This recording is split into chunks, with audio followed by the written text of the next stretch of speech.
Hey gang, I went to Maine Beer Company, got dinner, which seems to be regularly available now at the brewery. Now they have their big brewery and more production. It used to be kind of a whale of a beer. You have to go there at 5 a.m. and line up and stuff. I just never went because it seemed like it was pretty hard before, and I don't know, Maine beer, they don't do the, super crazy, juicy type stuff. I like their beers. But also like the most expensive IPAs per ounce compared to literally any other brewery. So this is bottled on August 30th. Today is September 23rd. It's 8.2% alcohol. I've had this several times before, twice recently. A bottle that wasn't that fresh, and then I had it on tap, and on tap it was pretty lackluster. Of course, you don't know how fresh it is on tap. And I had it once several years ago, but it was a quite old bottle. It was starting to oxidize, but I feel like back then the mouthfeel was really good. Like it was more impressive. I could tell it was a really nice beer, and the two times recently it was less impressive.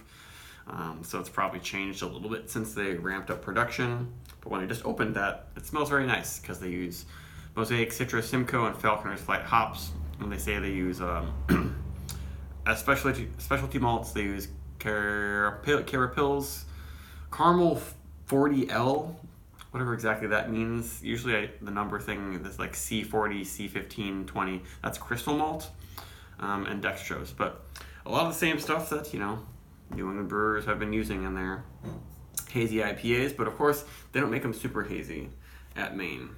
But they are very unfiltered for sure. And a lot of their beers are bottle conditioned. I don't know if they bottle condition this one though.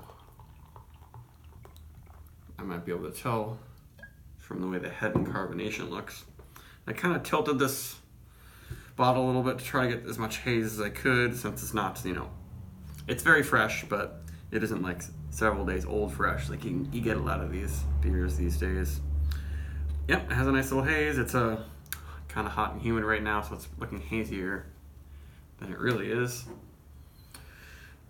Head looks pretty nice. Yeah, they really know how to brew their beers. I haven't had a bad batch of anything from Maine Beer Company. I love Peeper. If that beer was cheaper, I'd buy it all the time. And yeah, the head looks really nice. There's some bubbles coming up from the middle. Yeah, it seems like maybe this is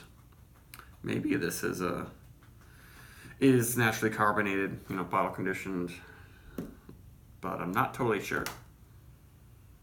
Yeah, that smells really good. Yeah, this is way fruitier of an aroma than any time I've had it before. Yeah, kind of a honey nut Cheerios malt, but it smells like a tropical fruit cup a little bit.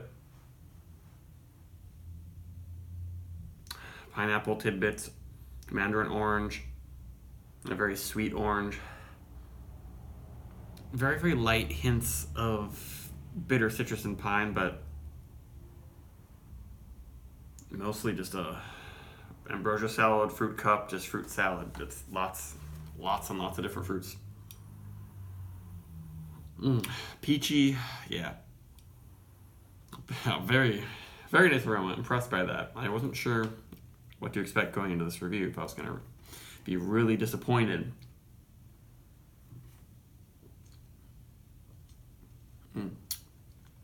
Not an ultra thick mouthfeel. 3 years ago, I remember it being a little bit more silky of a feel, but it just seems a little bit spritzy, but really nice flavor.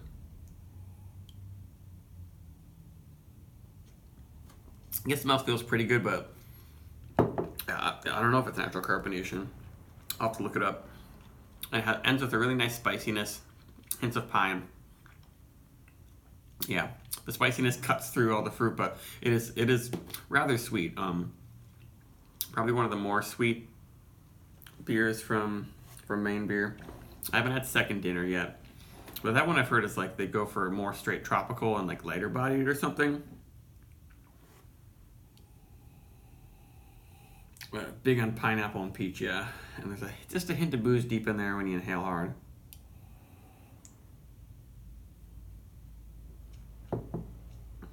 I would say this is actually one of the best New England double IPAs that will give you that intense fruity experience, but it's a little bit refreshing. Dry and spicy in the finish.